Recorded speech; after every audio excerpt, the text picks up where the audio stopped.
사도행전 18장에 바울이 드디어 고린도라는 도시로 가게 됩니다. 고린도라는 도시가 어떤 도시냐면은 굉장히 인구가 많은 도시였습니다. 그리고 고린도라는 도시가 인구가 굉장히 많은 도시였어요. 그 당시에 인구가 70만 명이었습니다. 오늘날로 말하면 거의 1000만 명 정도 되는 서울시만한 그런 도시가 고린도였습니다. 그리고 여기가 해안가에 위치한 항구 도시였고, 그리고 상업이 발달했기 때문에 돈이 많았어요. 여러분, 돈 많고 사람이 많이 모이면은 무슨 일이 일어나냐면은 대부분이 다 죄를 짓고 또 음란하고 성적으로 타락하게 되어 있습니다. 그래서 고린도가 굉장히 문란하고 성적으로 타락한 도시였는데, 얼마나 성적으로 타락했냐면 고린도 도시 한복판에 큰 신전이 있었어요. 그 신전에 그 성직자와 같은 아리따운 여자가 1000명이 있었는데, 이 사람들이 무슨 일을 하냐면은 바로 성창입니다. 성창. 그러니까 이 종교 의식의 하나로 그 신전에 제사를 드리러 온 사람들과 몸을 뒤섞는 일을 하는 거예요. 이게 종교 의식 중에 하나였습니다. 그러니까 합법적으로 성적인 타락이 이루어진 겁니다. 이게 다가 아니에요. 또 다른 신전에는 아주 젊고 잘생긴 그런 이 어린 남자 소년들이, 엄청나게 많은 소년들이 있어가지고 여기서는 또 여자들과 함께 그런 일을 저지르는 겁니다. 고린도가 굉장히 성적으로 타락한 도시였습니다. 이게 합법화되고 이게 공인이 되었으니까 얼마나 타락했겠습니까? 그래서 고린도 사람 하면은, 이 당시에 고린도인 하면은 이 음란하고 성적으로 부도덕한 사람이라는 대명사로 사용되는 표현이 고린도 사람이었습니다. 저 고린도 사람 같은 놈, 그러면은 성적으로 타락하고 음란한 사람, 이런 의미를 가졌던 것이 바로 고린도 사람들의 특징이었습니다. 바울이 이 고린도라는 도시에 복음을 전하러 오게 됩니다. 사도행전 18장 1절에 보면은 이후에 바울이 아덴을 떠나 고린도에 이르러라고 기록하고 있거든요. 음란한 도시 고린도에 오게 되었는데, 이 바울이 아덴을 떠나에서 이 떠나라는 말은 능동태가 아니고 수동태입니다. 바울이 자기의 의지로 고린도에 온 것이 아니라 자기의 의지가 아닌 누군가의 의지로 고린도까지 인도받아서 왔는데, 바로 성령님의 인도로 바울이 고린도에 온 거예요. 하필 다른 많은 도시들인데 하필 음란하고 성적으로 타락했으니까 얼마나 전도하기가 힘들었겠습니까? 근데 여기로 성령의 인도 따라 온 겁니다. 이와 마찬가지입니다. 저와 여러분의 인생도 내 의지로 사는 것 같지만은 사실 하나님의 인도로 여기까지 온 겁니다. 아멘이시죠?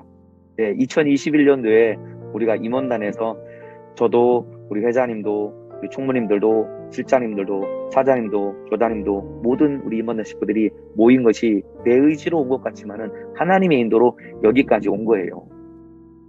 마찬가지예요. 우리 강원혜님이 홍희상님과 함께 결혼해서 살지만 그거 내 의지 같지만은 하나님의 인도로 와서 살고 있는 거예요. 우리 이슬 실장님이 조카를 지금 3명째 지금 돌보고 있으면서 좀 있으면 이제 4번째 조카까지 돌봐야 되는 판이 되었는데, 그것도 내 의지가 아니라 하나님의 인도로 여기까지 온 겁니다. 네. 임원단이 함께 만나서 우리가 신앙생활 하는 거 하나님의 인도로 여기까지 온 겁니다. 자, 근데 바울이 고린도라는 도시에 와서 누구를 만나냐면은 아굴라와 브리스길라라고 하는 이 부부를 만나게 됩니다. 아굴라와 브리스길라가 부부인데, 이들도 고린도에서 이들을 고린도에서 만나는데, 여러분, 이 아굴라와 브리스길라 이 두 부부도 고린도에 오게 되는데, 이 사람들도 자기 의지로 온 게 아니에요. 왜 오게 되었냐면은 이 글라우디오라고 하는 황제가 칙령을 내립니다. 로마에 있는 모든 기독교인들은 전부 다 떠나가라, 추방령을 내립니다. 그래서 집이나 땅이나 이런 것들 다 내버려두고 예수 믿는다는 이유로 로마에서 쫓겨나서 흘러 도착한 곳이 바로 고린도라는 도시입니다. 그래서 이 아굴라와 브리스길라 이 사람도 자기 의지가 아닌 하나님의, 어찌 보면은 쫓겨온 것 같지만은 하나님의 인도하심 가운데 고린도로 와서 이들이 바로 바울을 만나게 됩니다. 그래서 바울이 고린도에 와가지고 아무런 먹고 살 게 없는 상황 가운데 아굴라와 브리스길라 두 사람과 만나가지고 바울이 장막을 만드는 일을 하면서 생계를 유지하고 고린도에서 복음을 전하게 됩니다. 예.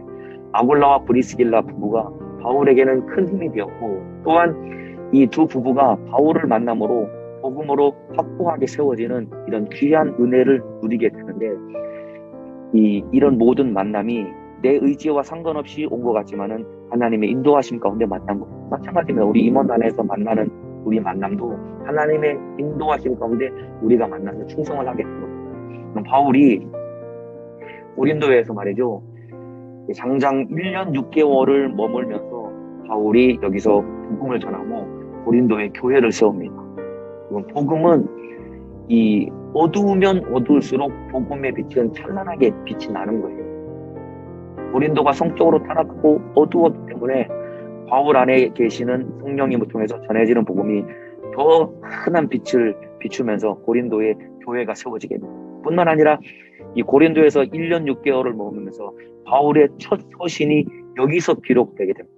바로 데살로니가 전서와 데살로니가 후서가 고린도에서 이 기록이 되어가지고 데살로니가로 전해지게 되는데, 이게 신약 성경에서 처음으로 기록된 성경이 바로 데살로니가 전후서입니다. 이 성적으로 타락하고 음란하고 내 의지와 상관없이 온 고린도 땅에서 교회가 세워지고 성경이 기록된 겁니다. 그래서 우리가 오늘날 읽고 있는 데살로니가 전후서가 이 고린도에서 기록된 성경입니다. 그래서 바울이나 아굴라바 브리스길라나 이 음란하고 타락한 도시에 자기 의지와 상관없이 흘러 온 것 같지만은 이 모든 것이 다 하나님의 인도하심이었고 하나님의 은혜였던 것입니다. 마찬가지입니다. 지금까지 우리가 살아온 인생, 그리고 2021년도에 우리가 임원단에서 함께 신앙생활하고 충성하는 이런 것, 지나다 보니까 힘든 것도 있고 또 내 마음에 맞지 않는 것도 있고 여러 가지 많은 어려움들이 있지 않습니까?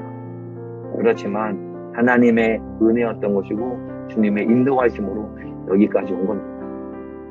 그래서 우리 인생에 당연한 것은 없어요. 모든 것이 오직 은혜입니다. 아멘이시죠? 우리 인생에 당연한 것은 하나도 없어요.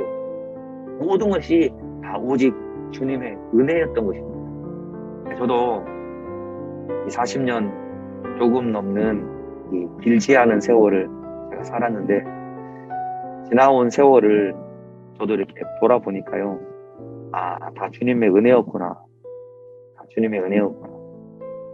이걸 또 많이 또 생각을 하는 시간을 요즘 갖고 있습니다.